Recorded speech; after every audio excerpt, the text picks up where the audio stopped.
તો તમે ગૌ માતા કેટલી સમજદાર હોય છે અને કેટલી ખબર પડતી હોય. એના આદરમાં એને ખંજોળ આવે છે તો મોઢામાં રાડું લઈને એ ખંજોળે છે.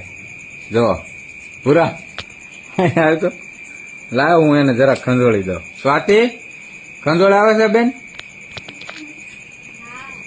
હે સતી લે હું ખંજોળી દઉં. આજ મારો બેન સતી બેન બહુ ખંજોળ આવે છે બાપા.